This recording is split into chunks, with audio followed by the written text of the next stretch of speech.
do a roll call real quick. So starting with Adam's here. Ray Johnson Johnson present. and Mike Adams Present. and myself, I am present. And Debbie Present. and Robert D'Alessandro, are you there? Yes, ma'am. No. Okay, we are all here. That is fantastic. Pledge of Allegiance. Jessica, are you going to go ahead with the Pledge of Allegiance electronically? Thank you. Yes. Pete, repeat. Okay, it should be playing fairly soon. Okay, yours not working? No, you can hear a thing and I can't see. All right. We, Here it goes.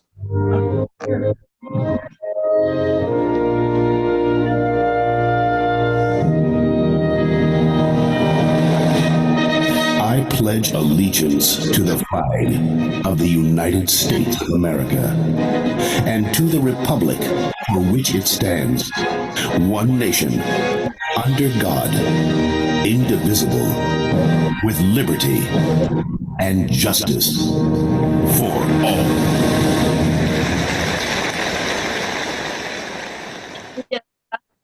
You're welcome. great. So at this point, we will turn over the show to Officer Sam Perez. Are you there? Yes, ma'am. Okay. Let us hear the news from Duluth. Well, first of all, you probably noticed that I wasn't around too much this last period. Okay. We had some riots taking place in the county. So essentially what the sheriff did was pulled all of his assets and basically mobilized us. That's why there wasn't hardly any incidents in Riverside County in regards to all the looting and drama that was occurring around the nation and across the world, apparently. After our meeting we had last month, I did a flyover of Duluth, and it's still a very pretty area. It's really pretty. A lot of construction taking place out there. And of course, as expected, I found some marijuana groves out there, which I'm currently taking care of right now, as a matter of fact. I've been receiving calls and been contacted by people on the street regarding a neighborhood app, and they're asking me about these incidents. And I'm like, I don't know anything about them because they're not being reported. So I think we need to pound it home that it's good to have that app out there, but it's better to actually report to law enforcement. That way I can take action.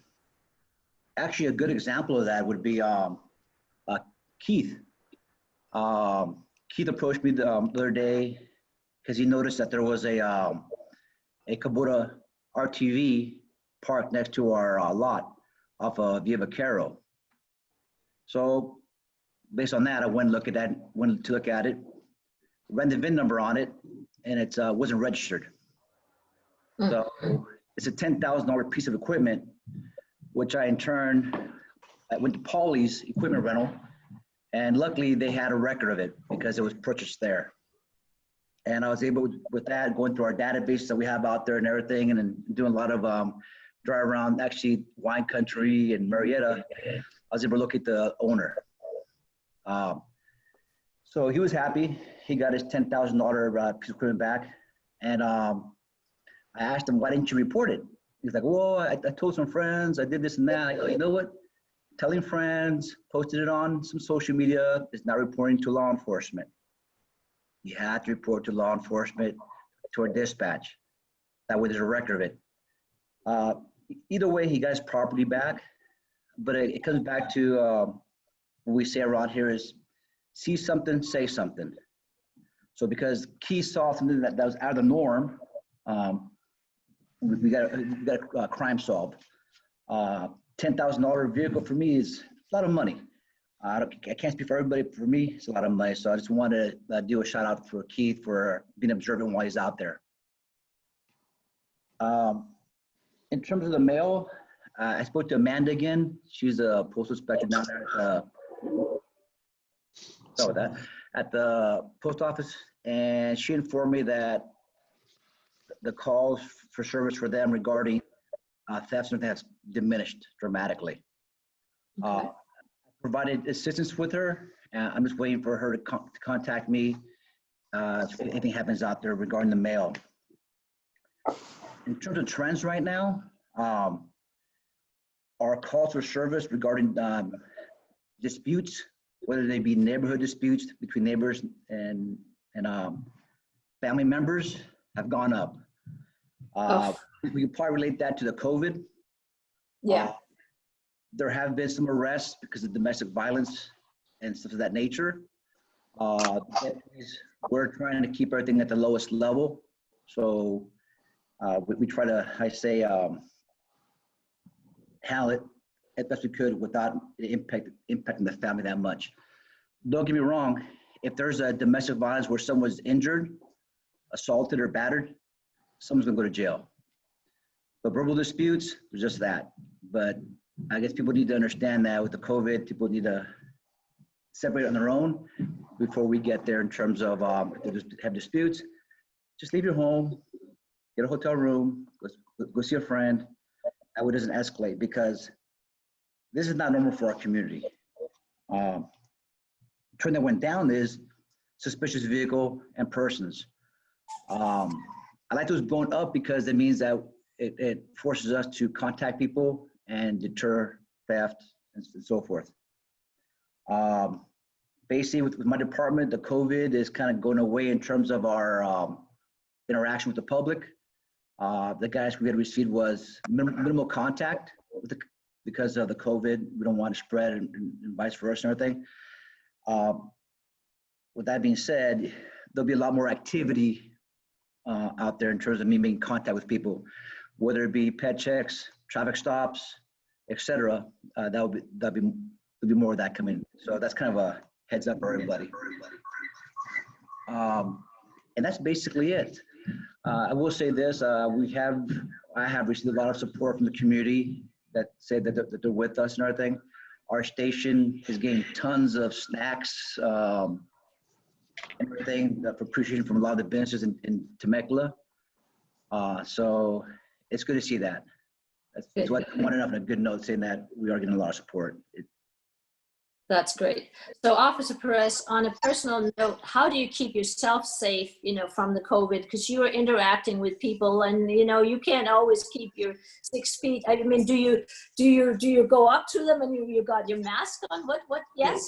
It's just typically if they want, if they contact us, we'll throw on the mask and everything.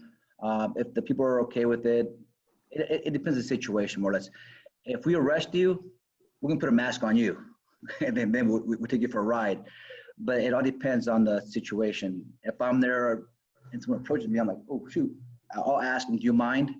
And they go like, no. Then I basically make them comfortable. Yeah. I was looking up on the rates of COVID, in the various unincorporated areas, and we're sitting somewhere around less than 1% to 1.5%. So, it's still out there. We know that, Yes. But at least we are not sitting at 5 and 10% like some areas here in Southern California, where it's really, really pervasive. Well, just to make you aware that with our department, before we come to work, we get a temperature reading. So we get our temperature. If we feel that we have any of the symptoms, we self-quarantine. So we're not gonna endanger the public. We don't wanna be that department. I am just, as you being a public servant, we just want to make sure that you also are aware and stay as safe as you can. Yes. And we really appreciate all the work you're doing out here, and I know you're keeping it a great place to live. So we thank you for that. Thank you, sir. Okay, we have public Question. comment. Do we have any? Oh, I'm very sorry. Go ahead, Robert. That's okay. I wonder if the sheriff is going to reimburse us for your time that you spent, helping out the county. Correct. We're not charging the district anything while I was gone. I make sure if I ever leave, here's a good example. When I'm coming up here, if anything happens in the city where I'm right there and it's a public safety issue, I engage. I have to. I have a duty. That would be a Temecula file. Those files automatically get deducted from charges. So this last thing is called the EOP was for basically 2 weeks. It won't be listed at all in charges. And also I also make sure when I do my tally sheet to put down that, hey, I wasn't in Duluth for this period because of this reason. This call for service, and they adjustments. That's why if you look at some of the eight from the past, you'll see that where I do 80 hours, it'll be like 79 or 68 or whatever. Yes. Yes. Thank you very much. No problem, sir. Yep. Thank you. We thank you for your service. I wanted to ask Jessica, do we have any members of the public at the meeting today? No, we do not. Okay, so then that renders moot the public comments at this point. Right. We'll move on to item D, information. And that is the financial statements and statements of investment policy. And if my fellow members of the board have read through them, if you have any questions, and we need to set them aside. Otherwise, can we have a motion to accept the statements and the investment policies? So moved. Information only. We do not need to accept them with a vote. Is that what you're saying? I think that it's a consent calendar we have to accept. Yeah, information only. It's just, Okay. Sorry about that, guys. We'll move on to the consent calendar, which is consists of minutes of the May regular board meeting and general funds claims for May 2020 and purchase orders, of which there were none. Does anybody have any questions in regards to that? Or any comments? No. Okay, then let's move forward with a motion. I'll make a motion. Accept it. And who will second that? A second. Okay, and all in favor? Mr. Johnson, vote. Aye. Mr. Adams? Aye. Marianne? Aye. Robert Alessandro? Aye. And Debbie? Aye. Thank you. Okay, so thank you for that. And we move on to the item F. It is hearing benefit assessment and special sheriff tax for the fiscal year 2020 and 21, and it's the second reading. And Mr. Emmons and Teresa Snyder have the floor on that. Thank you. Well, President Byers, the next 5 items, I believe, coming up on your agenda relate to the annual financing of the district, which involves to fund the budget, and a budget which sets forth the expenses expected in the coming year. The first item, F, is a public hearing related to income, that being benefit assessments and a share of special tax on the district for the coming year. Would be appropriate to conduct a public hearing and consider now in second reading ordinance number 2020-01, which would adopt the sheriff tax and the written report specifying the benefit assessments charged to the individual properties within the district. Just for the record, the appropriate motion would be to introduce ordinance 2021 for second reading by title only, that further reading be waived, and that ordinance 2020-01 be adopted. So it would be appropriate at this time for a motion to open the public hearing after the comments have been received from the public, close the hearing and board debate, and then a vote on the motion. So moved. Second. All right, all in favor, Mr. Wait a minute, I Johnson? thought we were gonna have some discussion. You have to have a public hearing and then the discussion. Okay, all right.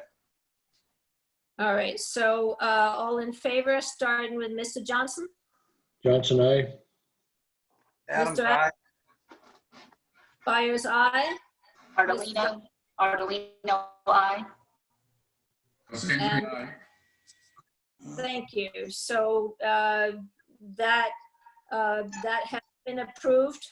And moving on to item G, the public hearing on annual budget for fiscal year 2020-21. And Mr. Emmons, if you will proceed with that, thank you. This would be the public hearing on the budget itself, which would consolidate any comments relative to income in the prior item. So at this point, it would be appropriate to have Mrs. Snyder make a staff presentation regarding the budget, a brief staff presentation, then open it for public comment, and then a motion on adopting resolution 2020-03. So Mrs. Snyder. Hello. Basically, nothing has changed since last month on the budget. There was a typo on the budget, which I've corrected, but didn't change any of the numbers, the ending numbers. So what I went over last month with you is exactly what you're seeing in the budget this time. And I'd be glad to answer any questions you might have. No one contacted me in the last month about anything, so I'm here if you have any questions. Do we have any questions? Since we do not have any members of the public participating, we can dispense with that. Does any board member have any questions or comments regarding the annual budget for next year? I do. I have a question. Is it connected with the one we just did, the 2020-01? In other words, as far as the benefit assessments, they're already at the maximum, right? So they just go along continually rolling over the same as they always are. That's correct. So They're we're not- maxed out. So yes. Then on the special sheriff's tax part of the budget, is that just, are we getting any new increases from the sheriff department like we have in the past when they changed, you know? Yes, we do get increases annually from them. The last one that came out, I believe it was in January, they had a 5% increase. I don't know what this next year is. So, I mean, since we're maxed out anyway, I mean, all we can collect is $298,000. So we're still working on the reserve that we had built up from, you know, several years past. So yes, they continue to raise their fees every year. So. No, I know that. I just wondered if that was, but they haven't changed since January. So No. yeah, nothing's happening on that. Yeah. What happened to the petition to put before the voters a special sheriff's tax increase? What happened to that? Or did that, is that dropped for the moment, or is that still in the works? I don't know who was taking care of that, but I had talked to you know, what's her name for the homeowners association. What's her name runs all the homeowners. She said that Lucy Ralston. yeah, you know, had some problems with that. So is that going forward? Who was doing that? Debbie, or not? She's not doing it, or what's going on with this? You know, remember we had all the people coming in and they wanted to add money for the sheriffs and they were going to sign petitions to put it on a special election. It's my understanding it was a group, Todd Close and Eddie and others that they were circulating petitions, but I believe they turned them in and it was rejected by the registrar for some deficiency. Yeah. So what they're going to do, I haven't heard. I don't know. But it's not in progress at this time. It's a non-issue right now.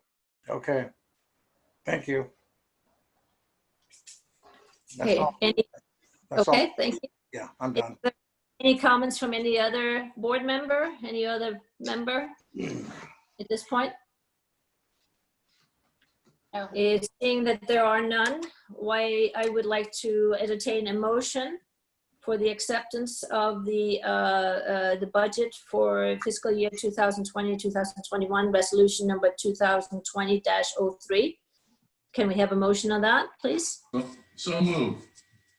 And a second? Second.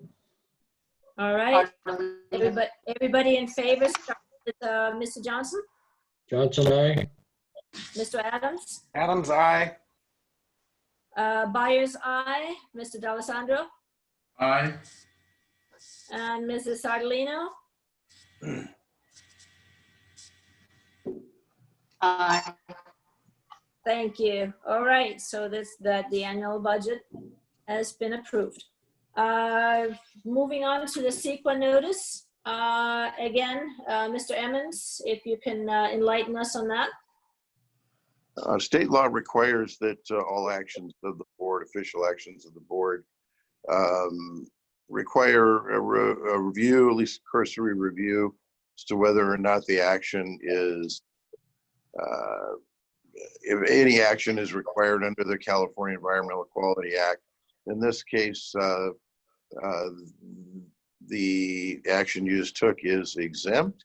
And so we just need a motion, second, and a vote that you agree that this matter from CEQA. Okay. Any questions, any comments from any board member? No, No. seeing that none, I would like to have a motion on the secret exemption notice. And so move. So moved, and a second? I'm sorry, who said second? I did. Second. Thank you. All right, so all in favor indicate, starting with Mr. Johnson, Johnson, aye. Adams, aye. Byers, aye, Alessandri, aye. and Mrs. Ardolino. Ardolino, aye. Thank you. All right, that moves us on to the tax roll charges, and that is a consideration of resolution number 2020-04. Mr. Emmons? Teresa, you want to explain this one? Yeah, sure. This is our annual resolution that just states we are accepting to have the County of Riverside put all our benefit fees and share of special tax to be collected and placed on the tax roll with the County of Riverside. So this is just a resolution that we need to pass, an annual one that we do every year, electing to have that done by County of Riverside. Now, I'm noticing that the language says electing to have charges for services. What are those charges? Those are all of our benefit fees, the two lines you see, everybody sees on their tax bill that says a Duluth's benefit fee, which is what you pay per acre to have our roads taken care of. And then the second line is sheriff's special tax. So Right. they're both the charges that we submit every year. So it's basically the $2.3 million that you all pay to be placed on the tax roll and be collected as part of your property tax bill. Okay, so I guess my question was, is the county charging any monies to collect that for the No, Duluth district? the benefit to the having the county do that, because we are what's called on the teeter system, we get 100% of all of our money, even if, there's people that don't pay their tax bills. So Right. regardless if tax bills are paid, we get 100% of our money is guaranteed. And what we give up for that is allowing the county to go after them and collect the taxes, but they get the penalties and they get to keep the interest. So, and yes, they charge us a minimal fee. I mean, $1,000 to process everything. So it's very minimum. So that's kind of how it works. That's good to know. Thank you very much. So with that information at hand, can we entertain a motion to have charges for services provided by the Riverside County tax roll? So move. And a second? Second. Thank you. And all in favor, so indicate, starting with Mr. Johnson. Johnson, aye. Adams, aye. Byers, aye. Alessandri, aye.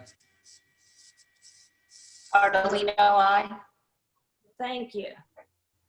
Thank you for that. So moving right along to the sheriff's contract on item H, and that is a consideration of approval of contract with County of Riverside for sheriff services for the fiscal year 2020 and to 2021. Mr. Emmons. This is just your annual contract, which comes into play with the budget you just adopted. So it would be appropriate to motion second and a roll call vote to adopt this contract. At this point, anybody have any comments or questions regarding this contract? No questions. I'd so move. I'll Thank second you. it. And all in favor, starting with Mr. Johnson. Johnson, aye. Adams, aye. Byers, aye. Alessandri, aye. Mr. Cardinal, Salino? aye. Thank you. So this has also been approved. We move on to item I, roadway reconstruction projects. And that is a report by the district engineer on status of current road reconstruction that are FEMA funded, Sandia Creek and Via Vaquero. So Mr. Hunt. Hey, thank you. As you may or may not remember, FEMA did give us some extra money on Sandia Creek to remove all the pipelines, all the pipes that are out there. We were saving a few of them in the past, but they said instead of paying for the lining, we'll pay for you to remove all the pipes. With that, though, it changed environmental. So our environmental firm has been out there. They've done their field survey work. I should get an updated report to them hopefully this month, and then we'll get that process out to the public for its open period. So that's still going on, but it's in the long run, it will we'll get more money out of the deal if we wait a little bit and get all the stuff out of it. So that's where that is. Any questions on that one? No, I find it quite amazing how well they're working with us and how smoothly it's going working with FEMA. That has not been my experience in years past. Is that right, Mike? What's that? I just say I am amazed at how well we're working with FEMA and how things are going very smoothly with them these days. I'm liking that. It's just been pretty much working with them prior to putting the projects together, and we basically have assurance that they're going to fund it. So I think that's great. Yeah, and Teresa and Keith are the ones that are keeping them happy. So that's where that lies as far as the Yep. good reports with those two. That's fantastic. All right, so the next item is the Buena Vista reconstruction project, and that is also a report by you, Mr. Hunt. Yeah, I'll take care of that one. We have a different environmental firm doing environmental on this one. They've been out, they've done their field survey. They are writing their report also on it now, so they're in the middle of their process. The plans have been designed by a previous firm from about 3 or 4 years ago. So that is in the process. This is at the beginning stages, so it's going to take probably close to all winter to get through all this. So springtime we should be able to have that one going. And that's the update of that. I don't have any more on that one. So by spring, you think? Yes. Okay. The last one is the 2020 reconstruction process. And on that one, the project is out to bid right now. The bids will come in on July 2nd. I'll be bringing it to the engineering committee for approval on their meeting in July. And then if they approve it, bring it to the board in July also.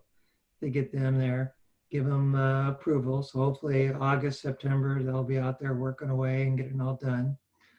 It includes the slurry seal for a bunch of the streets in all different zones. Also a bunch of striping. And we also added Steve's annual striping budget into this project since we're going to already have a striping contractor out there. This will help save, Steve actually helped save money for the district by doing this. So we combined his project into this project. So the residents will see a lot of going on out there. Steve can probably touch on that in his talk. Okay, sounds great. with And as that, far- Go ahead. I'm just saying with that, I'm done with my presentation. All right. Well, it sounds like we might get more work done than we had originally hoped for with the same X amount of dollars just because of the low oil prices. So I hope that will still be the case by the time we receive the bids. The oil prices have tripled in the last 4 months. I mean, I don't know why you guys keep talking about cheap oil. The gas is back to the 320 at the bottom of the hill. And the oil price is $34 a barrel today. So unless they had bought some on a special and they're willing to pass on that discount to us, what do you think, Dave? Costco. Yeah, that'd be, well, I'm all for that, yeah. We'll get a nice check back at the end of the year for, that rebate. There you go. There you go. Yeah. Well, as far as I know, this time last year, we were not in the 30s, we were more in the 50s, if I remember correctly. I could be wrong, but it seemed like it was a somewhat higher, and we basically went down to $0 per not per gallon, but per barrel, right? And yes, it's definitely run up since then. Okay, moving right along, we have traffic matters. Mr. Liebring, if you will get us up to speed on that.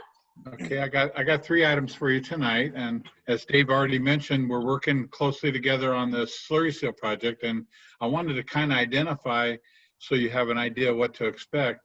Not only are we slurry sealing portions of the arterial streets, but we're striping the entire street from end to end. So the whole street will look fresh from a striping perspective. And if there's anything that's missing, edge lines, or if there's any RPMs, raised pavement markers missing along any of those streets, those are getting added too. So you'll have a brand new surface on much of the street, and then you'll have brand new striping and raised pavement markers on the entire street from end to end. And then, like you said, because we added in the annual striping contract to hope to get a better price on both ends of this, we should be able to get, and I'm just estimating based on the number of streets I drove, but we should be able to get about 80 or 90% of the rest of the streets in the zones restriped if the prices come in where we think they will. So you'll see a substantial number of streets that'll get refreshed with all new striping, all new pavement markers, and all new edge lines. So to be ready for the winter time and the inclement weather when it comes, you'll have the best striping out there possible. So. Steve, I have a question. Are you talking 80 or 90% of the roads that weren't done last year, or all are in total in the district? Total in the district. Yeah, because we're doing some roads that were done 2 years ago. Obviously some of that paint is being refreshed, and then of course we're doing, I think, nearly all the streets that were not done, with the exception of a couple in one zone. Because the money's proportioned by zone, there's one zone that has a lot more streets than the money that comes in, kind of thing. So that's the one that'll probably have a couple of streets that won't get done, and they can come in next year, So, Okay. all right, so that's the first item. The second item, which we have, both of these have ordinances and stuff for you to look at immediately following, but I'll just bring you up to speed on the item. The first one is the speed limits. And, we're following up on the complaints that we had about speeding vehicles along that detour route, specifically along Buenos Campos and De Anza. And so we conducted a survey of the streets to establish speed limits, and you have that study was distributed to you, I understand. And so simply put, it's recommending a 30-mile-per-hour speed limit on Buenos Campos and a 35 on De Anza.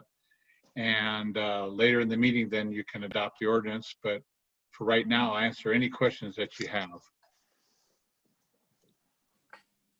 Are there any questions? Just really a question for the deputy, which is it really possible to enforce the 30-mile on Buenos Campos? I mean, there's really no place for him to hide and catch speeders. How are we going to do that? There's actually some spots on Buenos Campos where I can pull over and it's safe for me to be at. It's mostly coming from Fallbrook, heading north on Buenos Campos. So there are some spots where I can park at. On De Anza, there's also some spots there where I can clearly park and enforce that also. So the answer is yes, I can safely enforce the law there. Great. Okay. And then the other item tonight that we have on your agenda is the weight limit that we're proposing on Sandia Creek. We've been working closely with the residents down in San Diego County, they're just south of you, to establish a 7-ton weight limit on all of Sandia Creek from the San Diego County portion all the way down at Duluth Road, northerly all the way up to Avenida del Oro. And there have been some truck accidents along that steep grade. Just recently, there was a fatal accident there just a few weeks back of a truck that went over the road. So the San Diego County Traffic Advisory Committee last Monday took action to approve a 7-ton weight limit on the southerly section of Sandia Creek south of Duluth Community District. So tonight we're asking you to do the same in the northerly section so that the entire street will be restricted. And keep in mind, this only affects overweight trucks that are trying to cut through the district.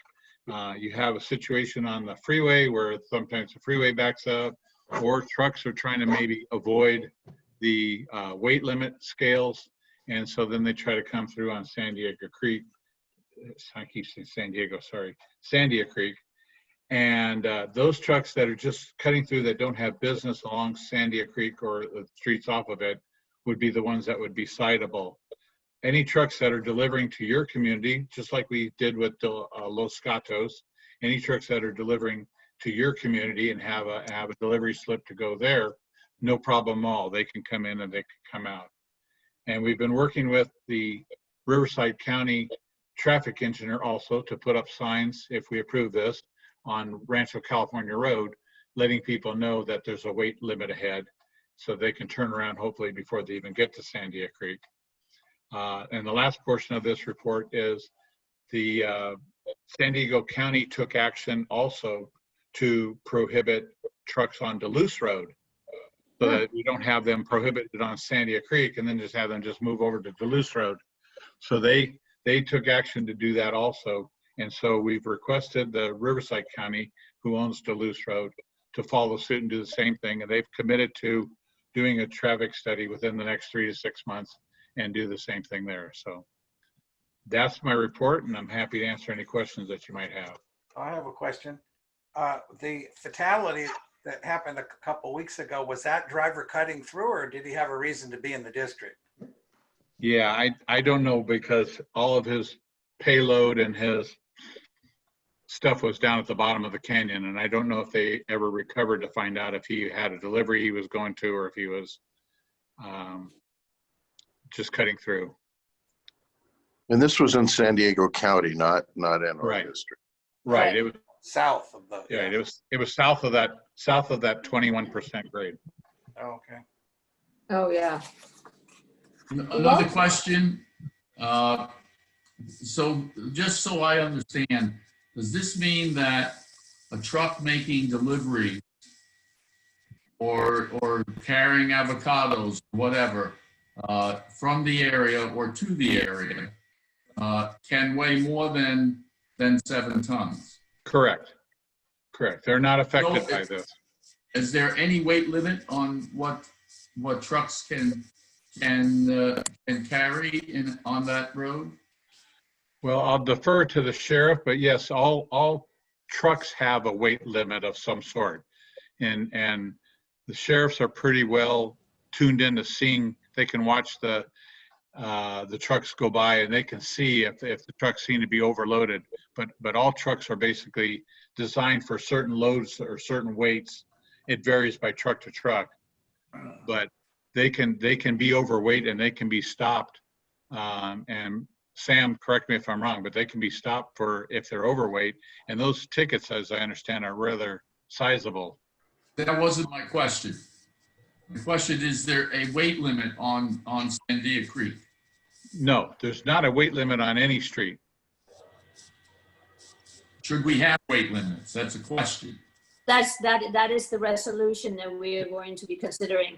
If you look at item K, L, and M, we will be entertaining a motion and a vote on should we adopt that weight limit on that are just driving through and not having business in Duluth. Oh, but I'm saying on all trucks, should there be a maximum weight limit? I've not heard of that, Robert. I understand what your question is. But like a cement truck, it's weighted for so much weight, that it can carry. And if it's over that weight or a 18-wheeler has got so much it can carry, and if it's over that, they're subject to then fines. And those fines are substantial. I mean, they're like somewhere to $3,000 to $8,000 type fines if they get caught being overweight. Because that type of truck, if it's overweight, is going to do damage to your streets. It's substantially more damage than if it's under the weight limits that the truck is designed for.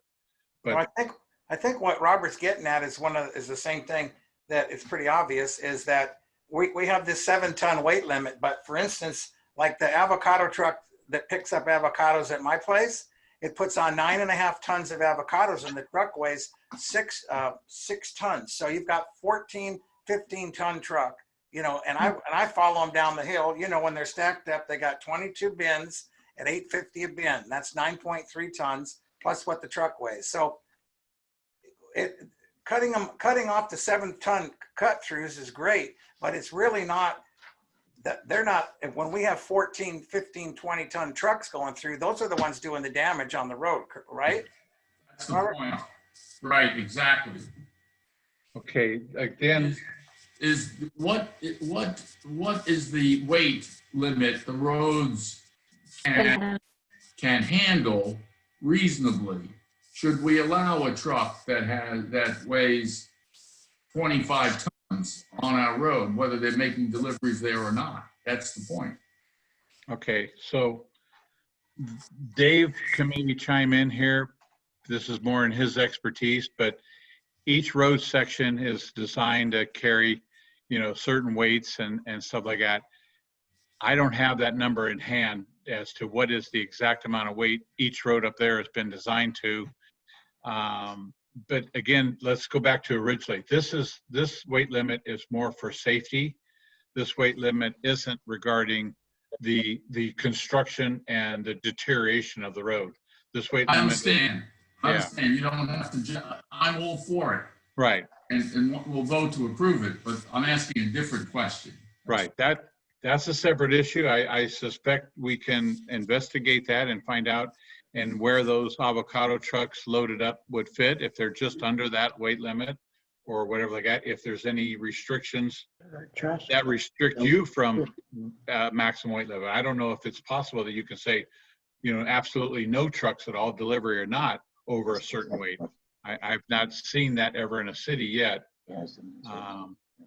Because usually deliveries have never been restricted. So Sam, do you want to let us know your experiences? Have you seen a city that has ever restricted a street, saying absolutely no trucks over that limit at all, regardless of whether it's a delivery or not? That I've never seen that. Okay, those type of violations are to be handled by the CHP, commercial enforcement, and my department's commercial enforcement vehicles. They are basic experts in that field, and they have that. They have all the equipment. They have the scales that are mobile scales, the whole 9 yards. And most of those individuals, like ours, is Jerry Grip, who's a truck driver. He's been with the department for the past 20 years, and that's his expertise. I would like to say that I can look at a vehicle and say it's not legal, but I can't. I don't have that expertise, and I don't really know about because of that. I'm not sure about what city limits are because they vary. Like Steve was saying. Yeah. And Robert, I'm not trying to avoid your question. I'm saying in the 48 years I've been doing this, I have not seen a city ever restrict a street and say absolutely no trucks over this weight can go. Now I've seen it on bridges. I've seen some bridges that have had like a maximum weight limit for a bridge and stuff like that. But I have not seen that necessarily on a road. It does make some sense if the road base isn't strong enough to carry, the weight, that you have to do something then to distribute it. 2 smaller trucks instead of 1 larger truck, whatever that case may be, That's right. So it's a good question. And if you want, we can research that further for you. I'd like an answer. Okay, very good. We'll do that. You'll have to restrict your coffee, your trucks picking up your coffee to 10 tons a load, Robert, when All right. the day comes. Yeah.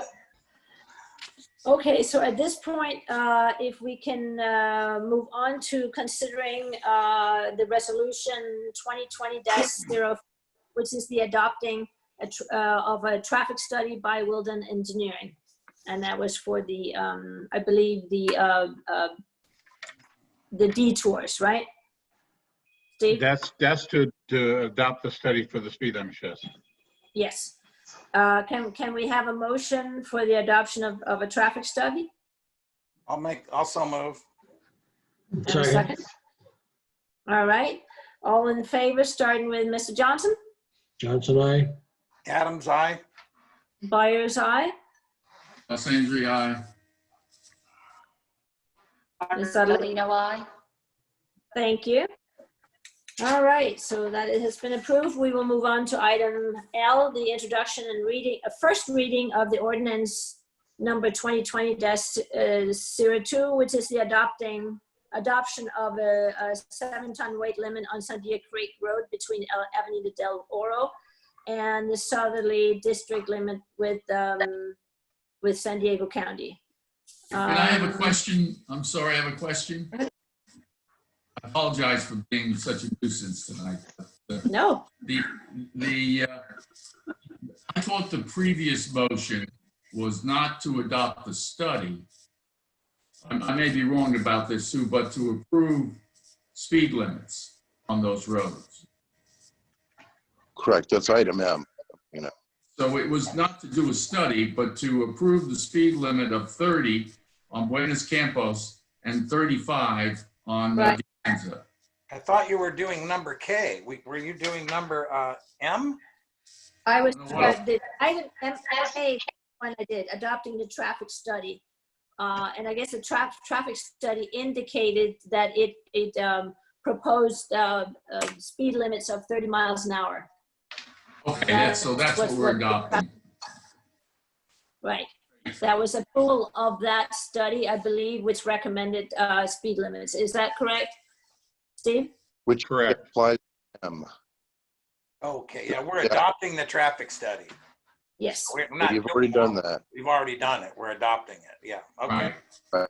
So this item doesn't require a stu- this item L. This is just for the weight limit, and it's first reading. You'll be able to deal with the weights again at your next meeting because you'll have to do second reading of the weight limit. Right. So at this point, does anybody have any further questions on adopting the first reading of this ordinance of a 7-ton weight limit on Sandia Creek Road? No. Okay, would like to entertain a motion. Who would like to bring that? So move.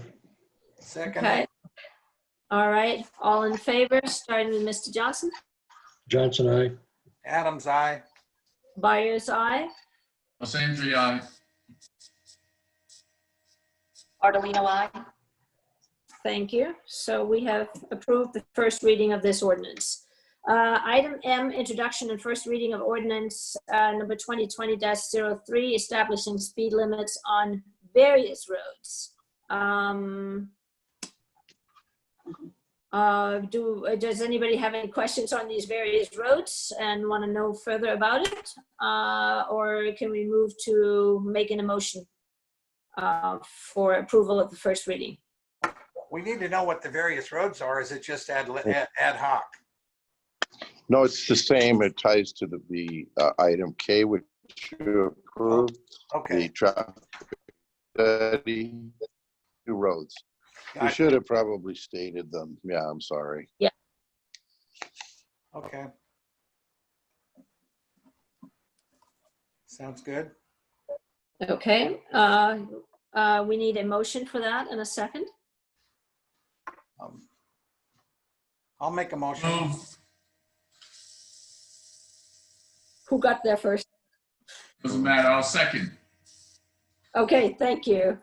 And all in favor, starting with Mr. Johnson? Johnson, aye. Adams, aye. Byers, aye. Alessandri, aye. Ardalino, I. Thank you. So our first reading of this ordinance has been approved. We now turn to the committee reports, item N, and the first one is the engineering committee report. And Mr. Adams, if you would please give us the rundown of what's going on. Sure, I'd be happy to. I've got about a 45-minute report, so I hope you guys aren't in any hurry, but it started out that way. But thanks to our illustrious Mr. Hunt, he's covered all of the bases, that we talked about in engineering. Buena Vista reconstruction, the proposed slurry seal project. We talked with Steve about traffic issues. We also talked about what the delays were in Sandia Creek and Via Vaquero with the environmental, and maybe we're 90 days out or something like that. So we talked about the 7-ton weight limit. Everything has been already discussed, and so I would just submit what's been said already and agree with it, and that's my report. If anybody has any questions, Okay. then that concludes my report. Thank you. All right. Well, thank you very much, Mr. Adams. It sounds like you covered a lot of ground that committee meeting. Let's move along to the Finance Committee report, Mr. D'Alessandri. Thank you very much. We met yesterday, and there were a number of items that were discussed. One of them relates to the annual audit preparation, and we are beginning that process, and hopefully we'll have it completed by November. I think last year we were a little bit late, but I think the attempt now is to get it done. FEMA delayed us last year, and hopefully that won't be a problem this year. I believe the fee this year is up by 2%, and I think it's about $19,000. So, and I believe next year our plan would be to go out to bid, but we didn't do that this year because of FEMA and all of some of the other issues that were going on, including COVID. The other thing that we talked about, and here I would really like Teresa to make some comments. We talked about FEMA and the amount of money that has been received, and rather than be inaccurate about this, perhaps Teresa can tell us how much have we received, what is immediately outstanding, and what is outstanding long-term? What would be the total amount that we're expecting from FEMA? You there, Teresa? Yeah, I'm here. Yeah, I'll just put it in kind of a nutshell form here. This week we turned in about 5 inches of paperwork and spreadsheets and everything else to close out FEMA 23 and FEMA 34. We're going to be getting a total of about, they owe us $931,000 that they've obligated to us. That they said, yes, we agreed, we're gonna pay you this. But in doing all the research, you always have overruns. And the only way you're gonna get paid for your overruns is to document spreadsheets, tie everything back to the damage site. So that's been what's been going on for the last 5-6 weeks. So like I said, on FEMA 34 and 23, it's $931,000 that they've obligated. And in putting it all together, we have a $770,000 overrun. So that's all been submitted to FEMA Monday. The Federal Express package went out and it got scanned and sent over. They've confirmed they've received it. So we have about $1.6 million now that's being processed at FEMA. It takes them a while to go through all that paperwork. What usually happens, they look it over and says, well, we'd like to see this, or we'd like, so you go back and forth for a while, for maybe a month. And then once it's all said and done, hopefully we'll be getting those checks cut to us. We've gotten about close to 400,000 right now. We have 3 projects left. They took one of our small projects, a lot of our damage sites, and grouped them all together on FEMA 34 and made it a large project. So that's being processed right now. Of course, we have Villa Vaquero and Sandia Creek left. And that, if you add those 3, that's another $1.5 million. So you add all that together, at the end of the day, when we finish these last 3 jobs, we're looking at $3.2 million. Then on top of that, we could submit all of our time, our admin time, and we can get up to 5% of that $3.2 million. So that's kind of what we're looking at right now, and it's going really well. It was good to get that overrun stuff off. I had a lot of help from Wildan, Ron Stein helped. I had to document all their time, what damage site, it had to be allocated properly. So anyway, that went out, and that's kind of where we stand right now. I just want to compliment Teresa on all the work that she's done and the relationship she's developed with the FEMA people. It has really made this entire project work for us. I would also point out the amount of time and effort she has had to put into this, and in addition to that, all of the other tasks that she does, including the audit.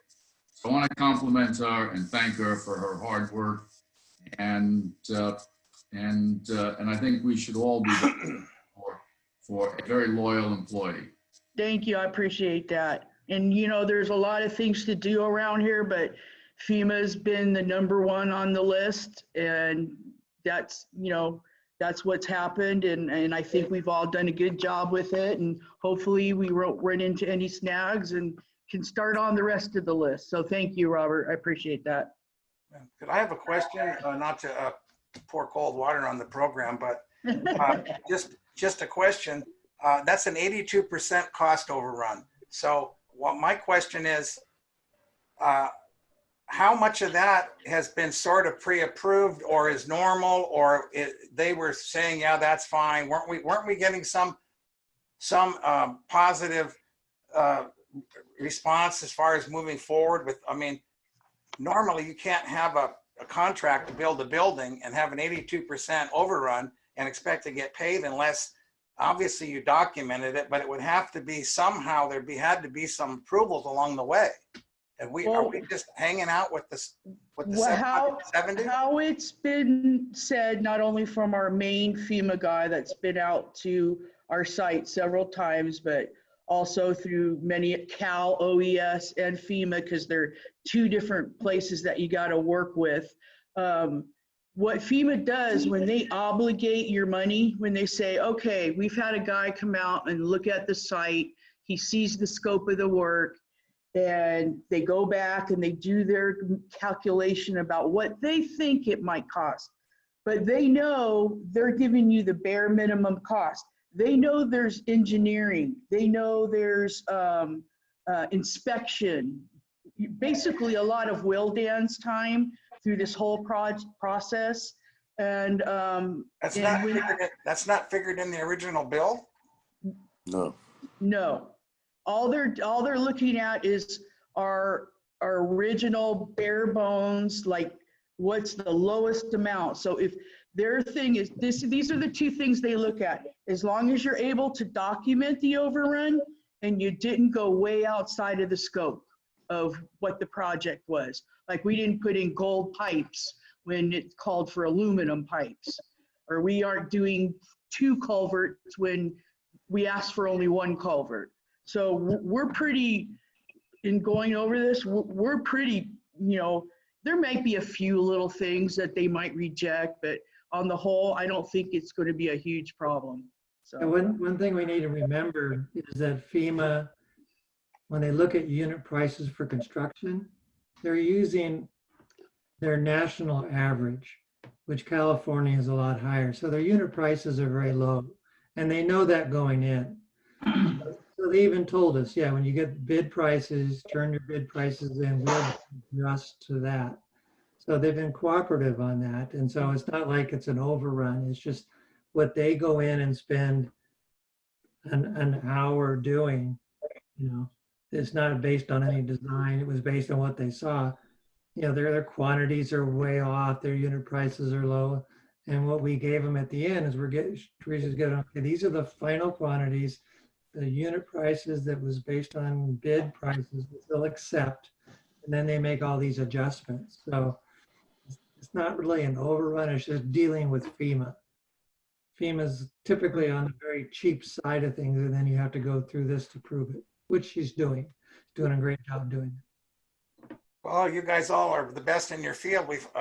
Jim's hired the best engineer, the best traffic guy. We've got the best accountant, and we've got the best staff. So I guess it should pay off, and then we'll all be happy as a clam. You will be. Yeah. I think the word overrun is really not the right word to use. well, that's what FEMA calls it. It's called a net small project overrun. Yes. But yeah. I think really it's a misnomer, and I think that's the way we handle this in discussing this before. But if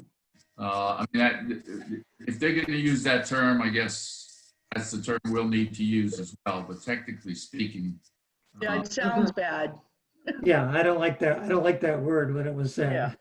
if you built a house, Mike, you're right. You had an 80% overrun. You picked the wrong contractor. Yeah, and especially when it's not done. That's right. Yeah. So what they do, you either have a net small project underrun or an overrun. So if you took all of our 58 damaged sites and in penciling it out on a spreadsheet, some did come in as an overrun, but they take the net effect of 58 projects and it's either over or it's under, and ours of course is over. So that's how they classify it. But yeah, it does sound not correct. So. Well, thank you. Yep. Thank you very much, Teresa. It's that was thorough. I was sitting there writing down and trying to figure out how pluses and minuses and how it all ran together.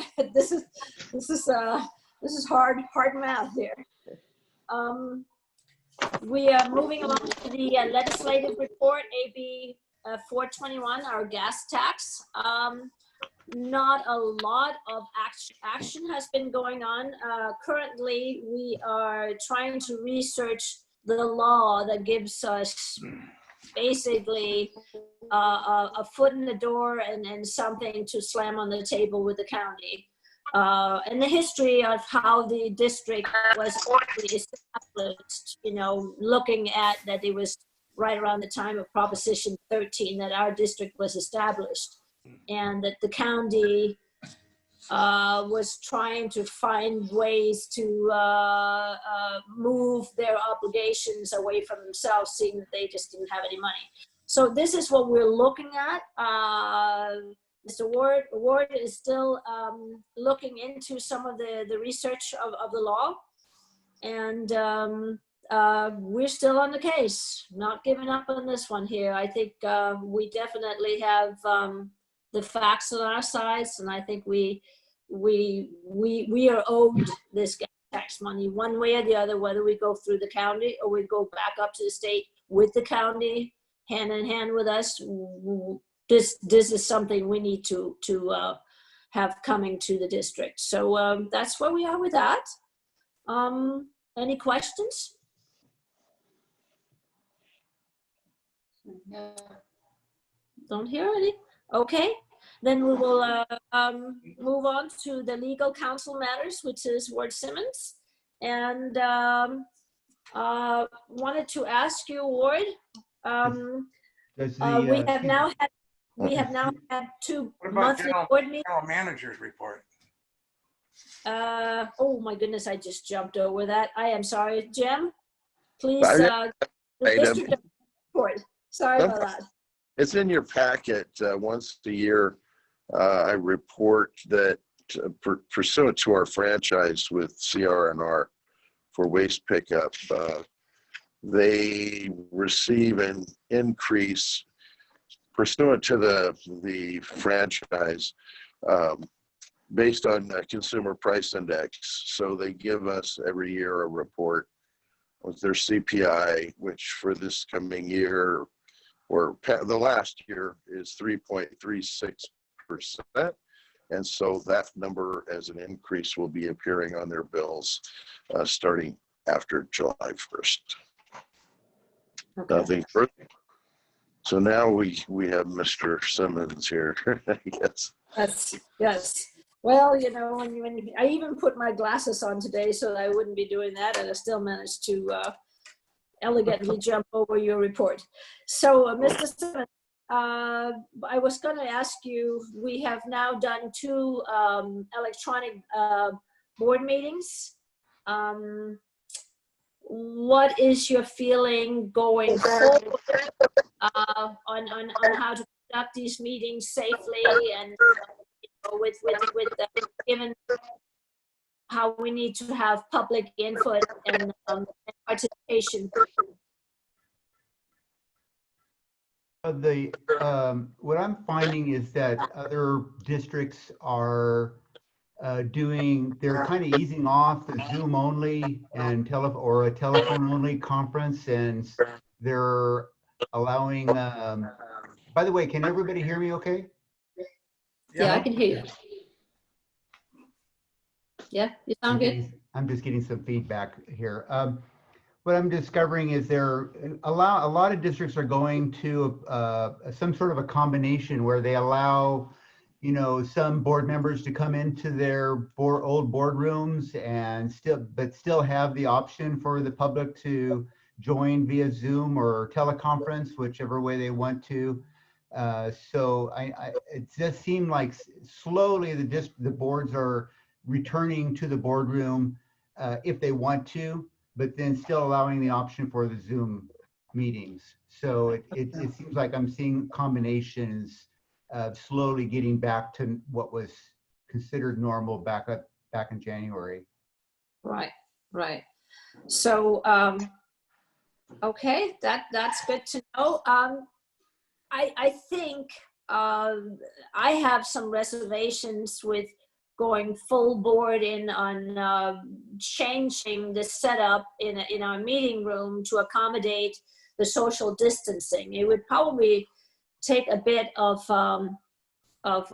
invest to make it safe for all our board members and our office staff, as well as the public, if they, we could decide the public could participate through the electronically.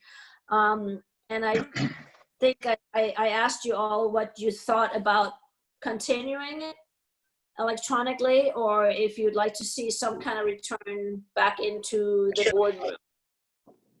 Given that we would probably to make some investments short term to make that happen. Well, for me, I think this has been very successful format, and I think that it's convenient and it's safe, and I don't know if there's any additional costs involved, but the cost would be certainly less doing it this way than if something went bad doing a virtual meeting and we had some, or a live meeting, we had some people coming in.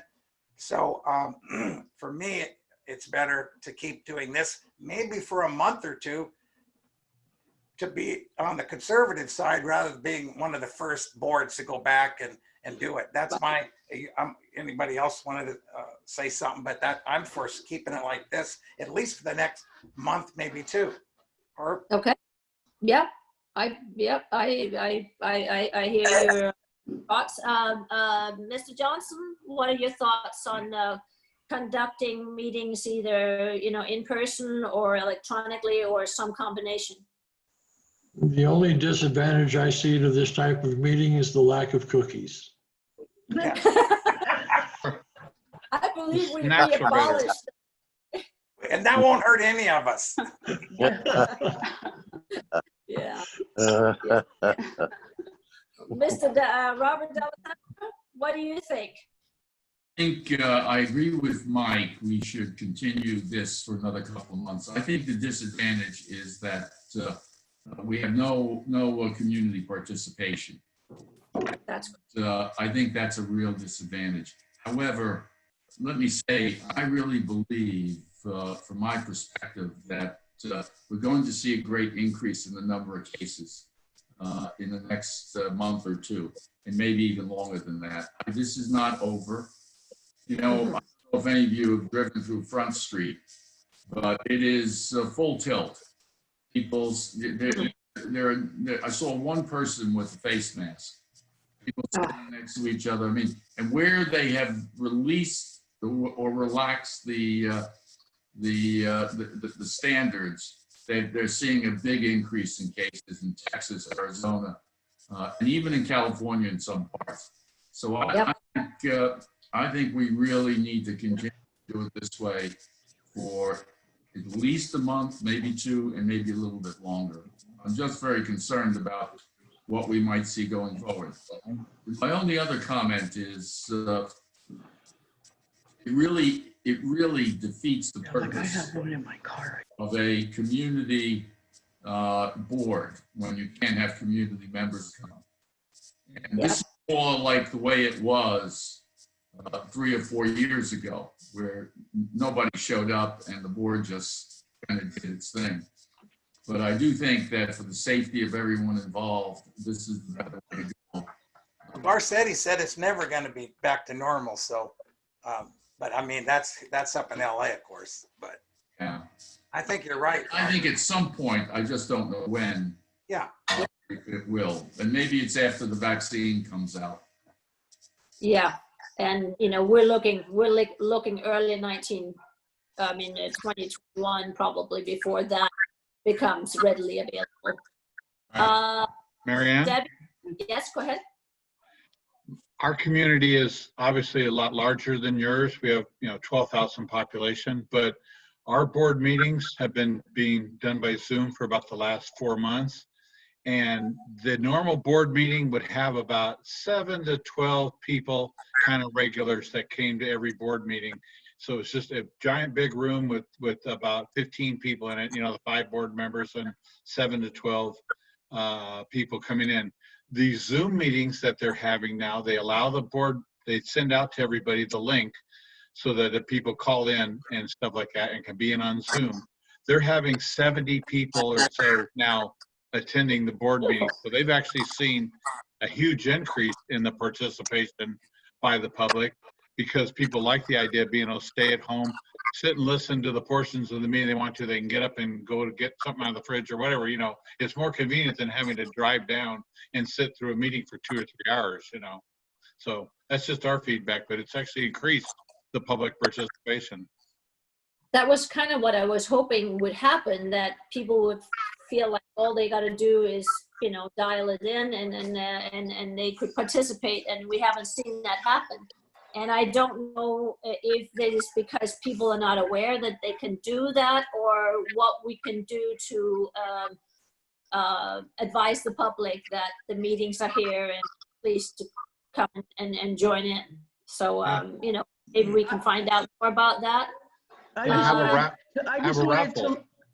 wanted to let you know, I mean, we do have them. It is on our website, large in 2 places. They just have to press the link. We do put it on all of the agendas, how to do it. But what I was thinking, if we wanted to, we could do an email blast to the people that we do have their emails and say, you know, this is available. I mean, you know, to get more people in communication with it. That would be excellent. Also, we used to have, you know, the agenda sitting on the boards at the various postal sites. Yeah. If we can make sure that there is, you know, even a pull tab or something that has the link and the date, that might help garner some more participation. Absolutely. Take a picture of it. It's on the mailbox boards. They can just snap a picture. That's true. Yeah. Because with the COVID, they don't want to be pulling paper, transferring paper. Yeah, I know. That's right. That's right. I have customers that bring checks to me in baggies like that. I mean, and that guy, and Robert, in all fairness to you, that guy is a doctor that brings me that, and he's got masks and gloves on. He knows it's not anything to fool around with. And I will tell you that one of my customers died, and my wife's brother died. You know, he's going to die this week. So they say it's COVID. I don't know what it really was, but so, you know, I didn't know anybody that had it, or I didn't know anybody that had it, or knew anybody that knew anybody that had it. And then in one day, I found 3 people that I knew that had it really close by. So you can't let your guard down. Right. And that's unfortunately what's happening. I think we're all in agreement. Debbie, did you want to add anything to this conversation, to this discussion? Well, I think pretty much what everybody has said. I think definitely a couple of more months, but in this particular session today, there was a lot more feedback. I've had a hard time hearing some of the folks speak. I wasn't really sure what was going on in terms of this conversation here. So that was a little bit of an issue this go around. But definitely I think Teresa's idea in terms of trying to have some sort of other outreach to the community, because I know that they're interested and they ask a lot of questions. The Women's Club is going to do a live Women's Club on July the 1st, but it's outdoors where they do the biannual community picnic. And so they're telling people to socially distance themselves and wear a mask. You know, so they've asked for some input from the CSD, which I've talked to Jim about.